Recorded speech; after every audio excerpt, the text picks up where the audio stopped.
All right, so this is going to be a video response to Stefan Molyneux' video, An Open Letter to Corporate Reporters.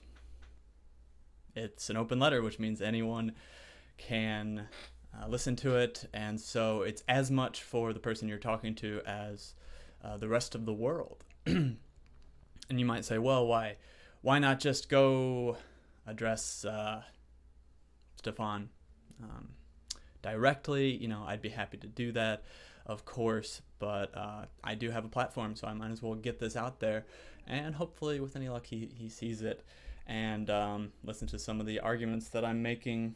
So let's get into this. So yeah, I mean, we do have the same goal. He describes himself as an anarcho-capitalist. Well, actually, before that, he says, I'm not right-wing. I'm not right-wing. And the first point on this is I would wonder what the definition of right-wing he's working with. So if you are involved in politics in any way, does that mean you're right-wing? My definition is really right-wing is someone who promotes greatness, and that greatness is ensconced through the traditional values, primarily the family, free market. So right-wingers really like meritocracy, right? They like competition, and this is in opposition to some of the theories put out by the likes of Jordan Peterson, who says, well, because right-wingers generally aren't as open as a lot of left-wingers, that's the primary difference. And so really your society needs a mix of left-wingers and right-wingers because you need people who are going to innovate. And I would push back against that idea, because I think that right-wingers can be open to new ideas. If they're pro-free market, then they should be happy to accept new innovations and technologies, right? So this doesn't make sense in my mind, and I don't think, I think you can be a libertarian or an anarchist and still be right-wing. He then says, I'm an anarcho-capitalist. And he contrasts this in his video to an anarcho-communist. And I always disliked when people do this. If it's communism, it's not anarchism. So I think it's enough to just say these two things are contradictory. You don't need to come up with this other adjective to set yourself apart from anarcho-communists. Now, I myself support capitalism in general and the free market. I would prefer the term free market because capitalism has been so maligned today. But, Michael Malice is one of those anarchists who says, I'm an anarchist without labels. And I don't see why you can't just say that. I support a stateless society, which Stefan says. It's really about, this is something he talked about in his Truth About Plato presentation, which is the humility of the free market and admitting that, hey, I don't know exactly how our economy should be organized and so on. But it seems like he knows exactly how a free society should look, or something. I like that, or not exactly, but that it should be capitalist. I would agree with him that a capitalist free society is more likely to be successful than one where you have elements of socialism. You can just look at the Plymouth colony that first came and settled in America. These people tried socialism and it didn't work. So, but that's different than saying it has to be a capitalist society or else. I think you can have some nuance there and say, as long as it's free and as long as you're not forced to participate in this form of organized thing that I would still call a government, he wouldn't call it government, but that's a difference of our lexicon. The family is a communist unit, and so there's some middle ground there. There's some transition point between the family and all of society where it's still possible for the parts of socialism to work, and I don't know where that line is. It's something that we'd have to determine once we reach a free society. I'll get to achieving a free society a little bit later. The next thing he talks about here is extremism.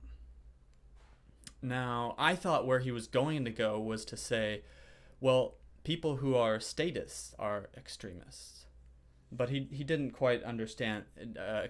He didn't go there. He said that he's not an extremist because he supports the non-aggression principle, and he's against violence and so on. For the purposes of this video, he's using the typical definition of extremism, I believe, which means views that are outside of the norm, especially political views.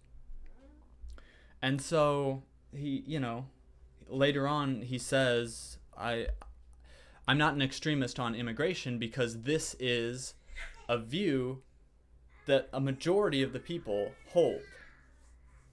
Well, okay, but then if you're going to go with that definition of extremism, then you are an extremist when it comes to statism, because most people are statists. Most people spank their children. Most people do use aggression. So you're outside of the norm on this. So you can't have it both ways. You can't be not an extremist because of this, and also not an extremist here. That seems to be picking and choosing.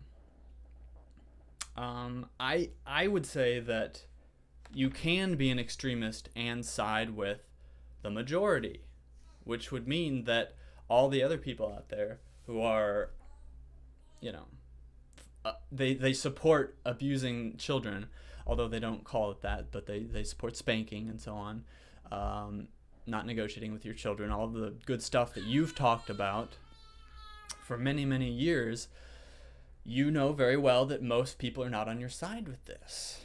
So, I would call them the extremists because they're using violence and aggression against children who are the most vulnerable. Okay, now you also talk about the universality of reason. And you actually end your video with talking about philosophy and the values you uphold, which include empiricism and universality. But I guess you haven't explained how you arrive. Well, I've read Universally Preferable Behavior, and it's this one element is still not quite satisfying, which is that not all people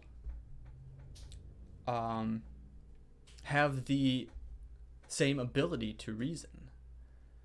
And so, that's just a fact that we have to, that's empirical. We have to admit this. Now, to what degree is that environmental versus genetic? We can debate about, but you can't deny that not everybody has that same ability. And so I don't think we can just go and apply universally to all people that fall under the human classification, the Homo sapien classification. There's a lot of stuff in genetics where you can look into how the races are, there are different archaic admixtures, which, depending on which race you are, you might have a slightly different genetic code based on interbreeding over the millennia. And so, it's not fair to say that blacks are animals. I would not say that. But are they and I know you're not saying exactly the same, but you're saying they're close enough to the rest of the human population to include them in universality and apply our laws equally to everybody, apply the same responsibility to all people, say all people have the same level of agency. And I don't think we can do that. I don't know what that means, but I think we have to tweak this idea of universality a little bit based on the empiricism of genetics and what we find through science. Yeah, along these lines, I would say identitarians, ethno-nationalists, these are people who realize that it's much harder to reason and negotiate with people outside of your tribe. And you know this very well. I know you do, of course. Like, different cultures, you're going to have a harder time meeting these barriers. And so to me, it doesn't make sense to have all of these different races and cultures, and to some degree those two things are linked, race and culture, to have these two things mixed in our society. You especially in the family, to have interracial marriages and so on. I would definitely discourage people from doing that, because it's going to be just harder. And you said yourself that relationships should not be work, they should be play. Like, it should just come easily. And I don't think that's going to be possible when we've got such a multicultural, multiracial society as we do now. I think that's a negative thing for us, and for the side of reason. So the next thing is about anarchism in general. So government does perform essential functions, and I think it's fair to say this. I think the answer, yes, I agree with you, taxation is theft. This stuff is not how we would want it to be. We want people to be able to choose their government, at the very least. And that this is not the case in society now. Governments have a territorial monopoly over the use of force, as you know. So I think I disagree with your approach in how we communicate this to people, because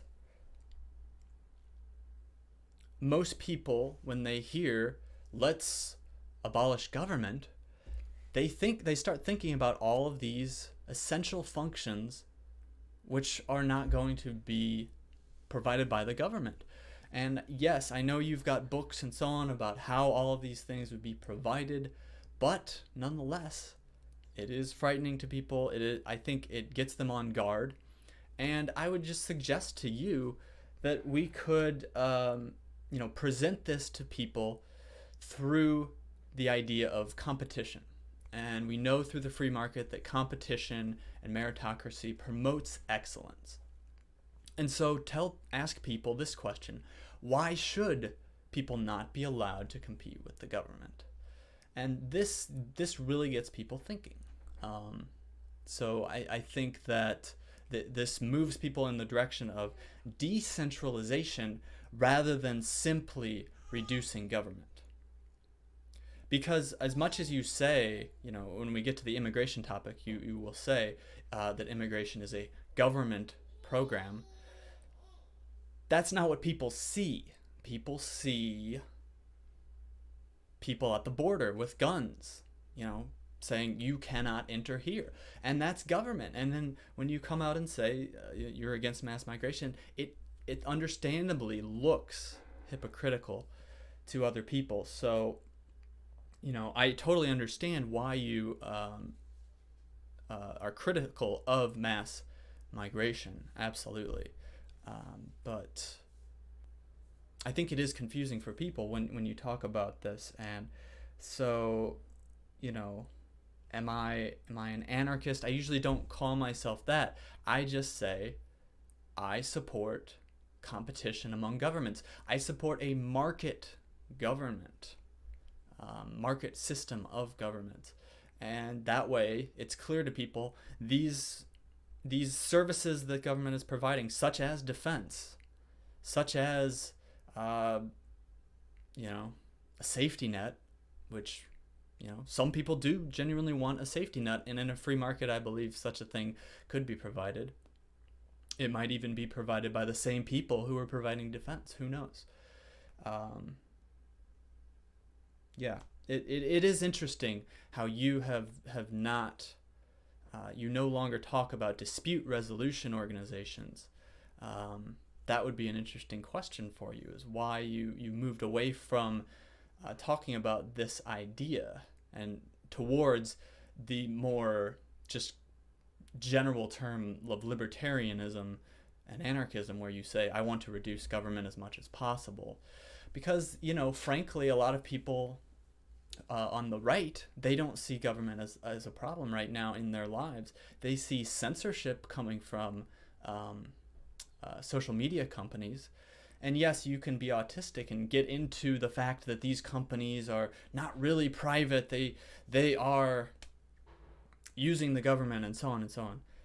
Yes, I understand that. But frankly, the libertarian shtick, what has it gotten us? Well, we've become less free since the Libertarian Party, since the Libertarian movement in the 70s with Murray Rothbard came about.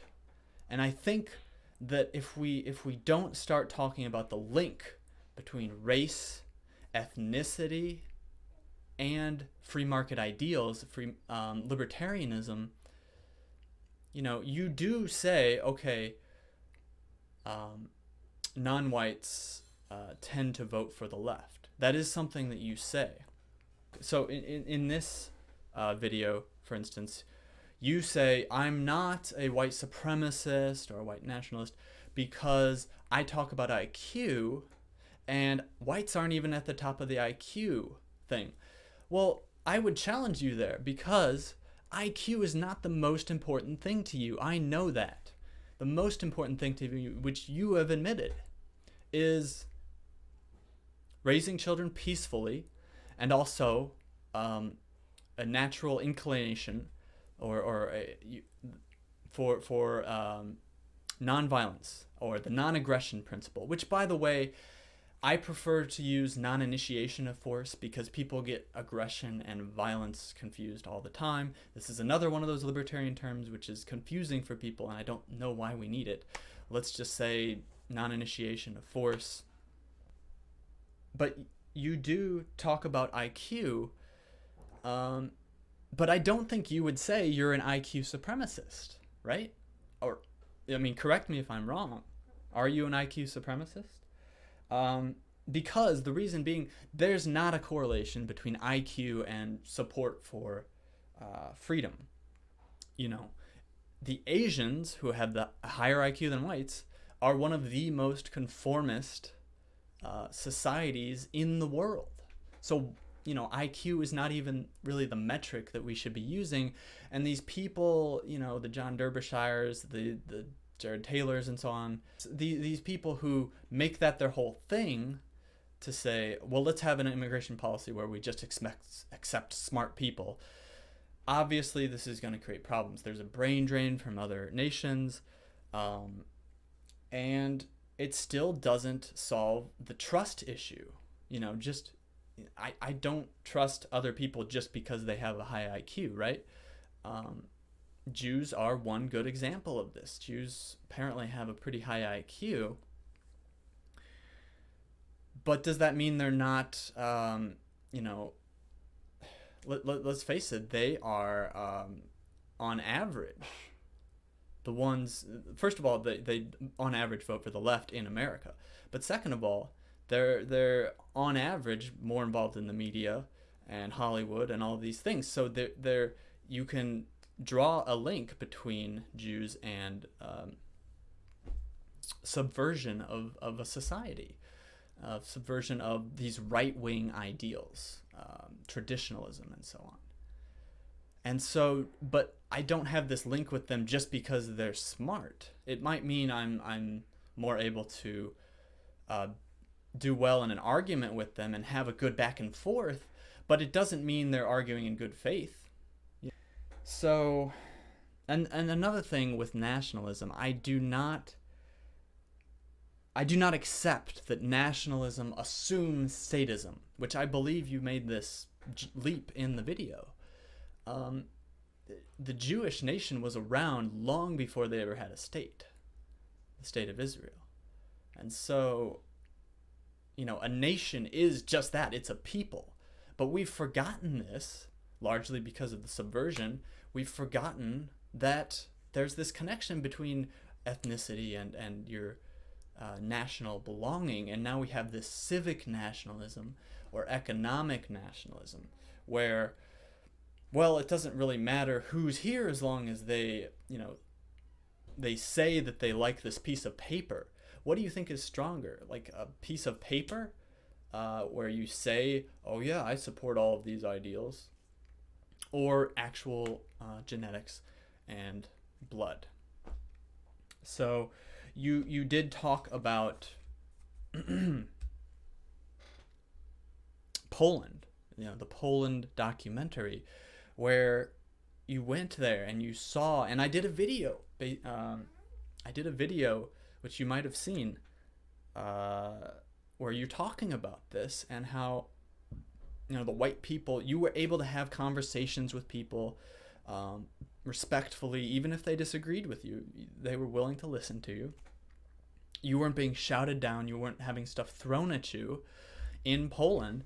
And to say that that's, well, you know that there's a link between white homogeneity of Poland and this fact, because white people are staunch defenders of free speech, especially when they are not being subverted and they're not having stuff pushed on them in the government. Yeah, that doesn't excuse white people from consuming all of this stuff. I'm a Christian, so I understand this idea. I'm a cultural Christian, but there is still a link. Obviously, the more saturated your media is with these hostile messages, and the more you get shouted down every time you try to stand up for your own people, you call the Nazi and so on.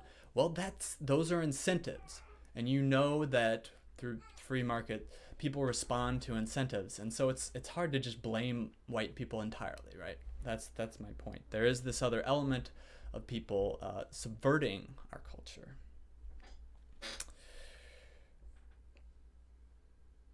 So you say, to quote you say, having other ethnicities in a geographical region is not a violation of the non-aggression principle.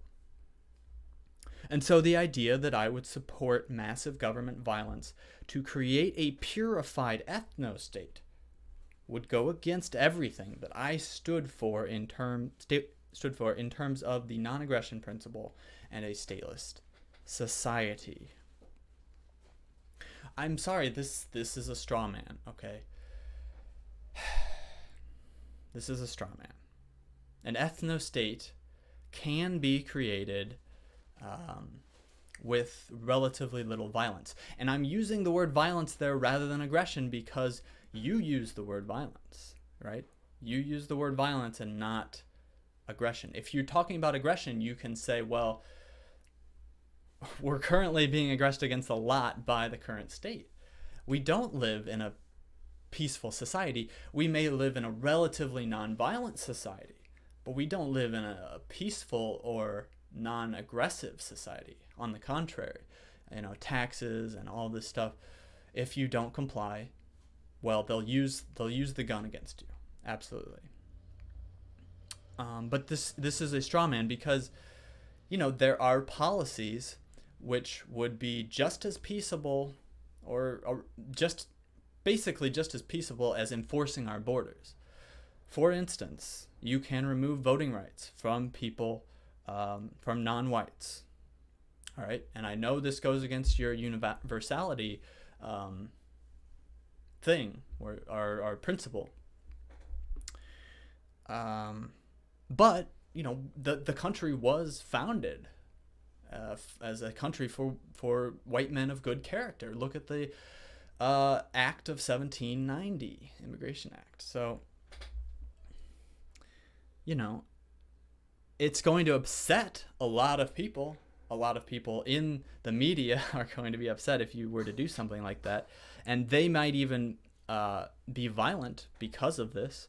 But if you just declare, hey, we are over the period of say 100 years. We're going to turn this country back into a white country. We're going to, at the very least, turn the page back to pre-1965, and you're explicit about your goal with that, because the 1965 Immigration Act, as you know, was something that was forced upon the populace, and people they were lied to about this, and it is not fair to say that we wanted this in any way.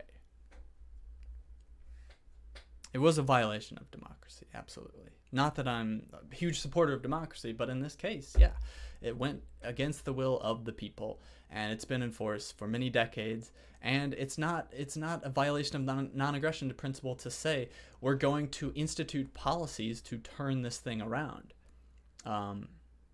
It's no more a violation of the non-aggression principle than saying we're just going to continue going along as we have been with our current, this current idea that we're a multicultural society. So, this gets down to really, how do we achieve a free society? And I think this is where we have probably the biggest difference. Before I get to that, let me just say, if you're trying to prevent violence, what you are doing right now is guaranteeing violence, in my mind. Now, you might say, oh, I have a clear conscience because I tried to prevent this and I put out this warning. But let's be honest, if things continue as they are, which has the left given you any indication that they're going to listen to reason, that they're going to be reasoned with? I don't think so. And so if they continue on attacking white people in this way, do you think white people are just going to lay down? No, they're going to vote in a fascist dictator, and it's going to be very, very brutal for everyone involved. And so I am people like me are genuinely trying to prevent violence, because through implementing these policies over time, or advocating for the implementation of these policies over time to turn the country back and create, gradually turn it into a white majority again. So, by doing that, yes, you'll get, in the short term, a lot of people who are upset, you'll get a lot of pushback, but in the long term, it will prevent violence. And so if preventing violence is your goal, I think you need to reconsider your strategy politically. Whites are being attacked everywhere. You just can't deny that. That's a fact. And I guess I would ask you, you accept that on an individual level, people have the right to defend themselves. Do you believe that people have the right to defend themselves on a collective level? Forget about the state, but just, can people collectively organize to defend themselves? Okay, if you say yes, well, right now, what is the problem? Right now, the problem is that the state is preventing people like vigilantes or militias from forming and defending their own borders. Now, I know there's people trying in this experiment to build a wall, and I think someone built like 1.5 miles of wall based on just raising funds from people who are so desperate for something to get done. But ultimately, if they kept doing that, the government would step in and the government would stop them, because the government's megalomaniacal, and they want the state, specifically the statist government here, they want to, first of all, most of the deep state doesn't want a wall at all. I'm not even sure if Trump wants a wall, but, they definitely don't want people taking things into their own hands. That's what they definitely don't want. If that's the case, and I don't think the government's going to be dismantled anytime soon, well, the next best thing is for the government to do the job that free people would do absent the government.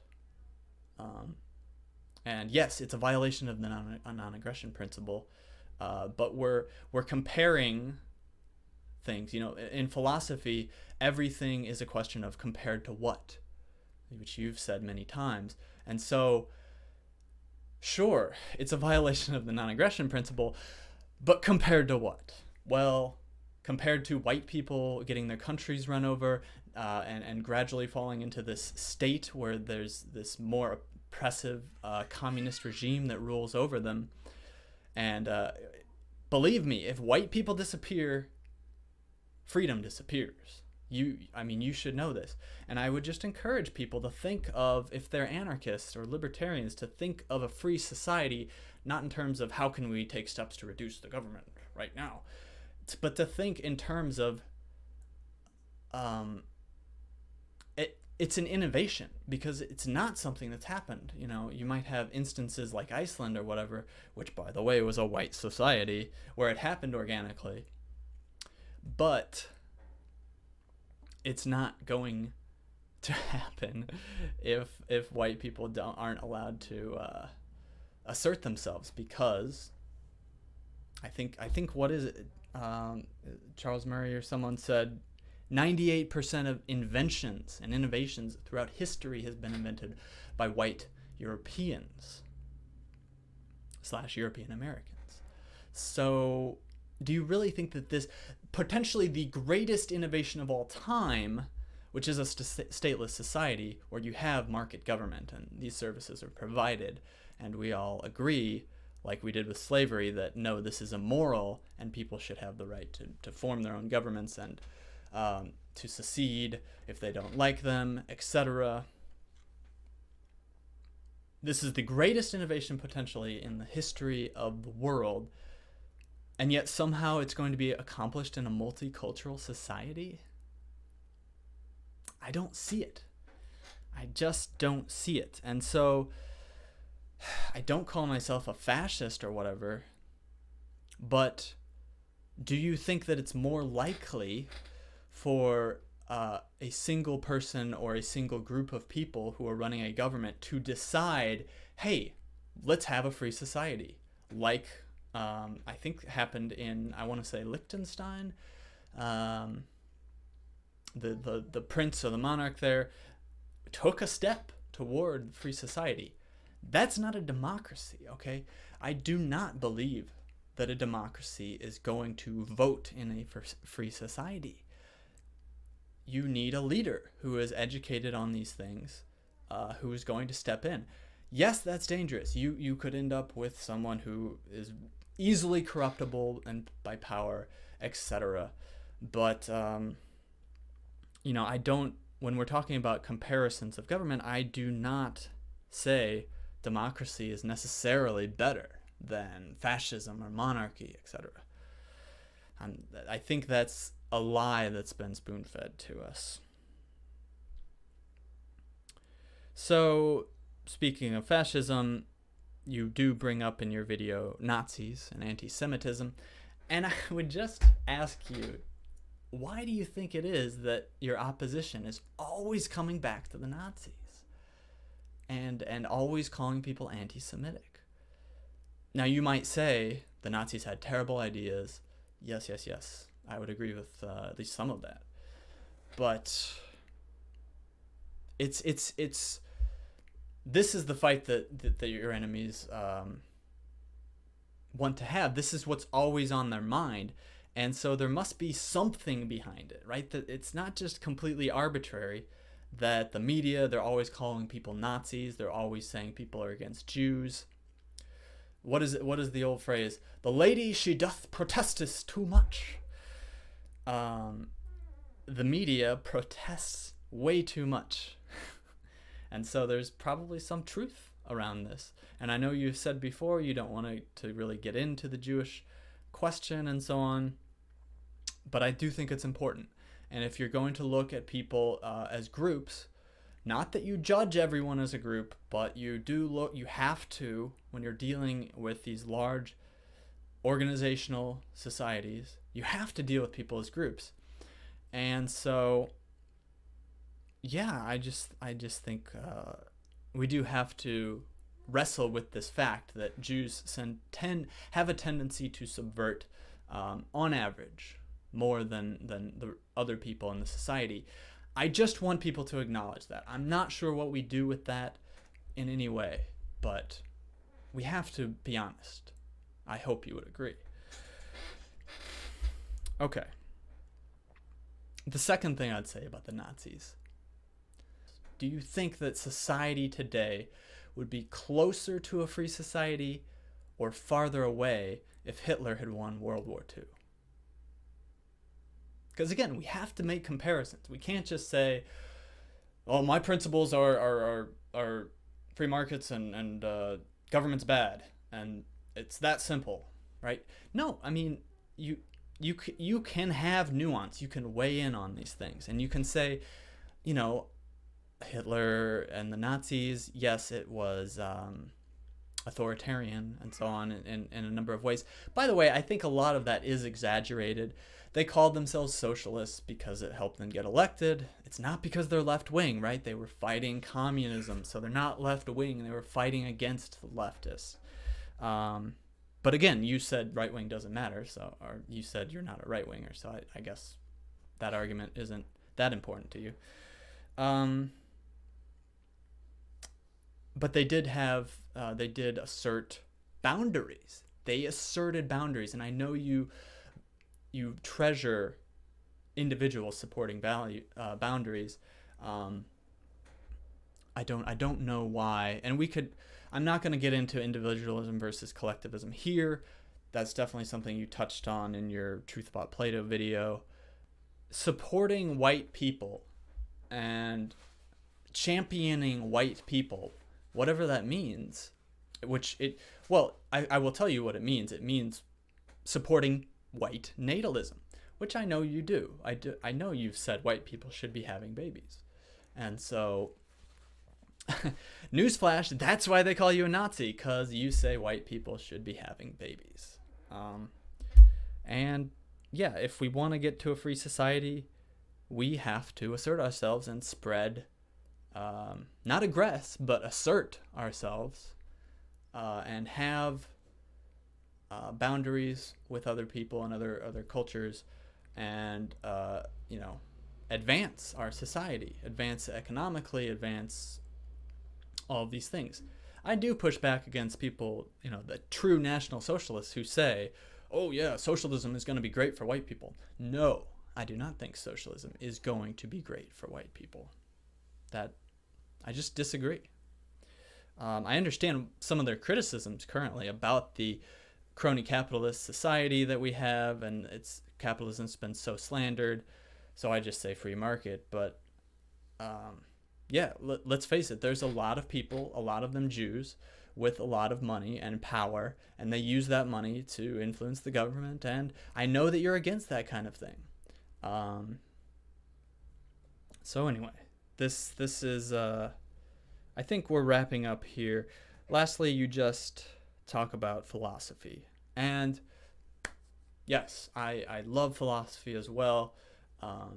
It's really the reason that I can't I tried diving head first into religion, and I only got so far, and maybe that's because I value philosophy so much.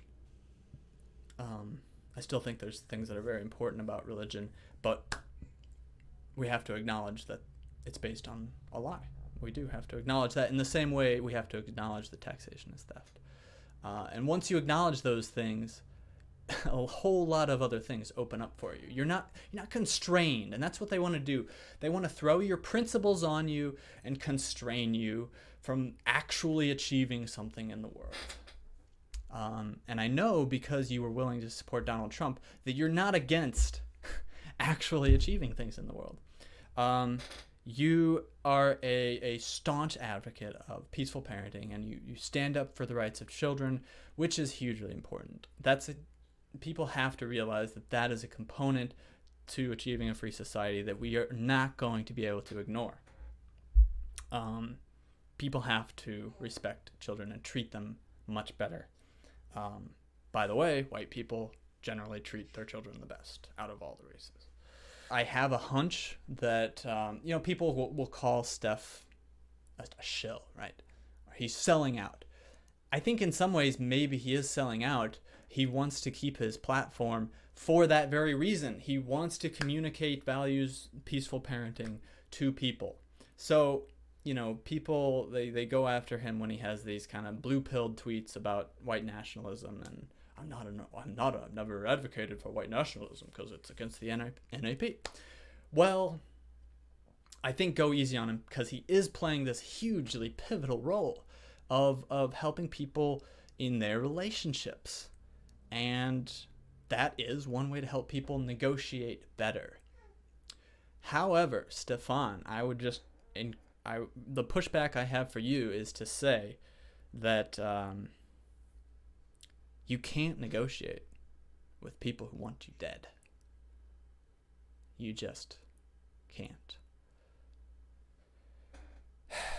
And these people who want you dead, I believe it goes that far. I believe that is the extent of what we're dealing with. They have such malice and hatred in them that they want to see white people wiped out, or at least enslaved. These people don't care about the non-aggression principle. They are willing to use the government. They are willing to use the free market in whatever, loose sense we have today. They're willing to do whatever it takes by any means necessary. Not all of them, probably, but the very vocal ones, certainly, this is the case. And so while I support reason and I support free speech, I support negotiation, I support logic, that's why, I want to make this video so that you can sharpen your arguments, I can sharpen my arguments, we all improve. It's nothing, it's not hostile, but these people, and I know you know this, they've been raised terribly, and there's a certain number of them that you just will not be able to reach with reason. And we cannot let these people control our society. We have to do whatever it takes. Yes, we're in a battle. We're fighting for our lives. And I think everyone sort of needs to have that mentality. It doesn't mean they need to be violent or go and provoke people, but they do need to realize that this is an existential threat. And if the good people all perish, then freedom perishes with it. So thank you so much for listening. I hope I would give you some food for thought. And please continue to do the great work that you're doing, Stefan. And I'll as much as I can, try to push back when I have criticisms. So thanks, everyone.